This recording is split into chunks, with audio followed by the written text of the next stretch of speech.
সম্মানিত দর্শক মণ্ডলী, আমরা আছি 14 কেন্দ্র লালমনিরহাট জেলার বেলগড় উত্তরের 14 কেন্দ্রে। এখানে হঠাৎ অতর্কিত আক্রমণ করে শেষের প্রার্থীর লোকেরা জাল ভোট দিয়েছে।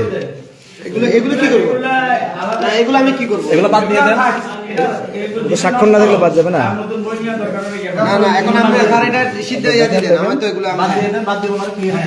আমি তো এগুলো আমি এখানে স্টেপ স্যার 144টা ভোট আমাদের কালেকশন আছে। একটা ভোটে আমি টুকে দিই বেশি হলে এটা একটা ঢোকে নাই। এক ভোট 144 আর একটু বলবেন 344 স্যার। আর একটু বলবেন 344 কি হয়েছিল একটু বলবেন কিনা।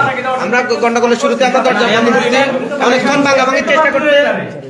ভাঙাভাঙির চেষ্টা করতে আমরা ভিতর থেকে সর্বোচ্চ চেষ্টা করছি বন্ধ রাখার জন্য, কিন্তু সর্বশেষ দরজার ওই যে হুক খুলে তারা ঢুকে গেছে এবং আমাদের মাথা আঘাত করার চেষ্টা করছে এবং সর্বোচ্চ চেষ্টা করছি এটা শেষ পর্যন্ত 15-20টা ব্লেড পেপার ওনারা সিনে চিল মারতে, কিন্তু ভিতরে ঢুকে আমি দিই এবং আমি ব্লেড বক্সটা আমার নিজ দায়িত্বে রাখছি এবং এখন যেগুলো আছে এভাবে পড়ে আছে।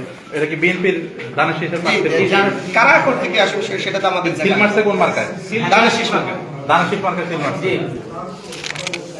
না আমাদের দিতে চেষ্টা করছে, আমরা হাত মানে প্রতিহত করে। এখন আমরা যে অভিযোগ পেয়েছি সেটা হচ্ছে তারা এখান থেকে সিল মেরে ব্যালট বাক্সের মধ্যে ঢুকিয়েছে। না এক ডজনে ওই জন্য দাড়িপাল্লার প্রতীকের মতো 344টা কাস্ট হয়েছে, আর যদি বাড়তি হয়ে থাকে ঢুকেছে না। এই যে দেখেন আপনাদের আপনি কি এখানকার তারা যখন এসেছিল আপনি কি এখানে ছিলেন? জি আমি ছিলাম।